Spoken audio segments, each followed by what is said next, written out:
সবাইকে স্বাগত বাংলা 24 অনুষ্ঠানে। আজ আলোচনার জন্য আমাদের অতিথি প্রকৌশলী এ.কে.এম. রেজাউল করিম এবং অবসরপ্রাপ্ত কর্নেল কাজী শরীফ উদ্দিন। আপনাদের দুজনকে স্বাগত আমাদের এই অনুষ্ঠানে। আলোচনা করব দেশের সাম্প্রতিক নানা ইস্যু নিয়ে। রেজাউল করিম, অন্তর্বর্তী সরকারের বদলে তত্ত্বাবধায়ক সরকার, কি পার্থক্য এই দুই ব্যবস্থার মধ্যে? ধন্যবাদ আপনাকে এবং চ্যানেল 24 এর দর্শক শ্রোতাদেরকে এবং আমার সহ আলোচক অবসরপ্রাপ্ত কর্নেল কাজী শরীফ উদ্দিন ভাইকে। খুব গুরুত্বপূর্ণ প্রশ্ন এখনকার সময়ের। আমাদের কিন্তু তত্ত্বাবধায়ক সরকারের তিনটি অভিজ্ঞতা একেবারে পুরোপুরি। 91 সালের তত্ত্বাবধায়ক সরকার, যেটা বিচারপতি শাহাবুদ্দিন আহমেদ সাহেব দায়িত্বে ছিলেন, তারপরে 1996-এ বিচারপতি হাবিবুর রহমান সাহেব এবং 2001-এ বিচারপতি লতিফুর রহমান সাহেব। এর বাইরেও আমরা একটা তত্ত্বাবধায়ক সরকার পেয়েছি, যদিও সেটাকে মোরাললেস আর্মি ব্যাক ইন্টারিম গভর্নমেন্ট বলা হয়। সেটা হচ্ছে 111-এর সরকার।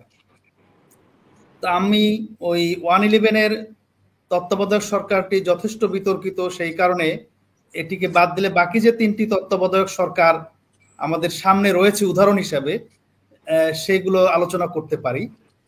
যে এই তিনটি তত্ত্বাবধায়ক সরকারের মূল কাজ ছিল একটি অবাধ, সুষ্ঠু, নিরপেক্ষ নির্বাচন নিশ্চিত করা।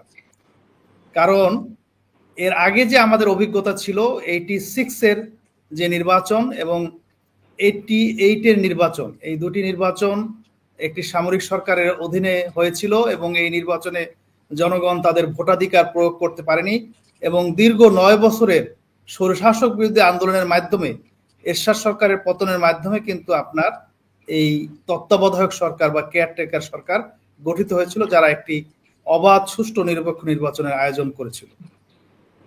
এবং সিমিলারলি 91 থেকে 95 সাল পর্যন্ত বিএনপি যখন ক্ষমতায় ছিল, মাগুরার একটি উপনির্বাচন নিয়ে যে বিতর্কের সৃষ্টি হয়েছিল, তারপরে তত্ত্বাবধায়ক সরকার আন্দোলন জোরদার করে তৎকালীন বিরোধী দল আওয়ামী লীগ, জামাত ইসলামী সহ অন্যান্য দলগুলো, এবং 96 সালে 15 ফেব্রুয়ারিতে একটি নির্বাচনের মাধ্যমে যে সরকার গঠিত হয়, সেই সরকার তত্ত্বাবধায়ক সরকার আইনি কাঠামোতে রূপ দেয়।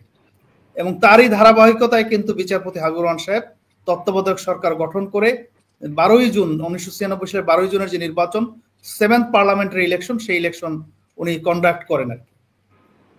এবং পরবর্তীতে 2001 সালেও বিচারপতি লতিফুর রহমান সাহেব তত্ত্বাবধায়ক সরকারের দায়িত্ব নেন। এই তিনটি তত্ত্বাবধায়ক সরকার যদি আমরা পর্যালোচনা করি, আমরা সুস্পষ্টভাবে দেখতে পারি যে এদের রাজনৈতিক কোনো মোটিভেশন ছিল না, এদের পলিটিক্যাল কোনো এজেন্ডা ছিল না। তাদের দায়িত্ব ছিল একটা অবাধ, সুষ্ঠু, নিরপেক্ষ নির্বাচন করার, যেটা মোর অর লেস তারা করতে সমর্থ হয়েছে। কিন্তু এর বাইরে যে দুইটি ইন্টারিম গভর্নমেন্ট আমরা দেখতে পাই, 111-এর সরকার, যেটাকে নিয়ে যথেষ্ট পরিমাণে বিতর্ক রয়েছে, এবং এই 2024 সালের 5ই আগস্ট যে সরকার গঠিত হয়েছে, যদিও এটিকে একটি ম্যান্ডেট সরকার বলা হয়, কারণ আপনার একটা বিপুল গণ অভ্যুত্থানের মাধ্যমে আপনার হাসিনা সরকারের পতন হয় এবং সেই পতনের মাধ্যমে নোবেল বিজয়ী ডক্টর ইউনূস সাহেবের নেতৃত্বে 8ই আগস্ট 2024 সালে একটি অন্তর্বর্তীকালীন সরকার। কিন্তু এই সরকারের যথেষ্ট পলিটিক্যাল এজেন্ডা ছিল, আপনারা জানেন। ইতিমধ্যে ঐক্যমত্য কমিশনের মাধ্যমে একটি জুলাই সনদের ড্রাফট ফাইনালাইজ হয়েছে এবং বিভিন্ন ধরনের পলিটিক্যাল এজেন্ডা তারা বাস্তবায়ন করেছেন। তারা প্রথমে ছাত্রলীগকে নিষিদ্ধ করেছেন, পরবর্তী আওয়ামী লীগকে নিষিদ্ধ করেছেন এবং অসংখ্য রাজনৈতিক দল গঠিত হয়েছে। বেশ কিছু রাজনৈতিক দল নতুন করে নিবন্ধন পেয়েছে এবং আপনারা দেখবেন যে হর হামেশাই এই সরকারের উপদেষ্টারা বিভিন্ন ধরনের রাজনৈতিক বক্তব্য দিয়ে থাকে। এবং আমি আপনাদেরকে আরো একটি জিনিস বলতে চাই যে এই সরকারের একজন উপদেষ্টা ছিলেন জনাব নাহিদ ইসলাম। উনি পদত্যাগ করে একটি দল গঠন করেন, দলটির নাম এনসিপি, যেটি আপনার অনেক সময় আপনার কিংস পার্টি হিসাবে পরিচিত ছিল বা সরকারি পৃষ্ঠপোষকতা তারা পায়। এর প্রমাণ আমরা পাই যে এখনো দুইজন উপদেষ্টা ছাত্রদের প্রতিনিধি রয়েছেন, জনাব আসিফ মাহমুদ ভূঁইয়া সচিব এবং জনাব মাহফুজ আলম সাহেব।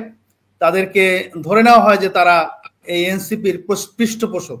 এবং তারা আচ্ছা, অনেক সময় রেজাউল করিম, আমি একটা বিষয় জানতে চাচ্ছি যে এই আপনি কিংস পার্টি যাদেরকে বলছেন তারা দাবি করছেন যে এই যে গত সরকারের যে পতন এবং গণ অভ্যুত্থান যেটি হলো গত বছর, সেটি পুরাটাই তারা করেছেন, যেখানে আপনাদের কোনো ভূমিকা ছিল না।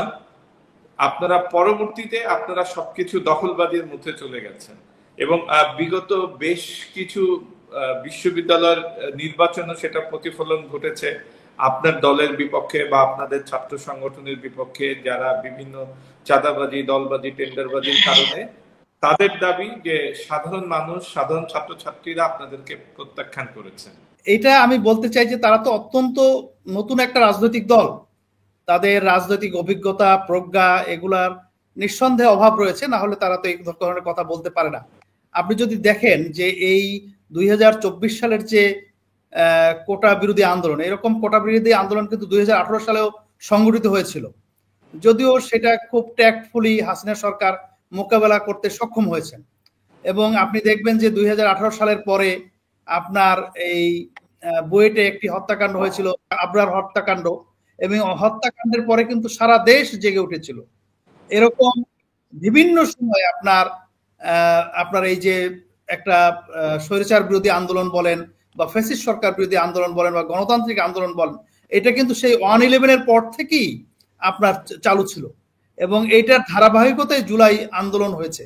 এবং জুলাই আন্দোলন যদি নাও হতো, আপনার হাসিনার পতন অনিবার্য ছিল, কারণ আপনার এই গণ আন্দোলন কিন্তু কখনো থামেনি, একদিনের জন্য বন্ধ হয়নি। আপনার হাসিনা সরকার কিন্তু দাবি করেছিল যে 2023 সালের 28 অক্টোবর যে তারা যে ক্র্যাকডাউন করেছিল রাজধানীতে, সেই রাজধানীতে ক্র্যাকডাউনের মাধ্যমে তারা বিএনপির রাজনীতি কিন্তু দাবি করেছিল যে তারা নির্মূল করতে সক্ষম হচ্ছে, কিন্তু সেটি কিন্তু তারা সক্ষম হয়নি। আপনি দেখবেন যে 2024 সালে যে নির্বাচন হয়েছিল, বিএনপির ভারপ্রাপ্ত চেয়ারম্যান তারেক রহমানের নেতৃত্বে আপনার সেই নির্বাচন যে বর্জনের উনি ডাক দিয়েছিলেন, সেটা জনগণ স্বতঃস্ফূর্তভাবে সাড়া দিয়েছে এবং নির্বাচন কিন্তু জনগণ বর্জন করেছে।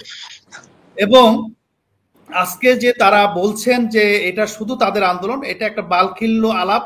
এবং আপনি যে উদাহরণটি দিলেন যে জনগণ আমাদেরকে এই ছাত্র সংসদ নির্বাচনের মাধ্যমে প্রত্যাখ্যান করেছে, এই দাবিও আমি প্রত্যাখ্যান করছে এই কারণে, রাজীব ভাই আপনি একটা জিনিস খেয়াল করেন, আপনার এই 2010-11 সালের পরে ছাত্রদল ঢাকা বিশ্ববিদ্যালয়ের ক্যাম্পাসে ঢুকতেই পারেনি।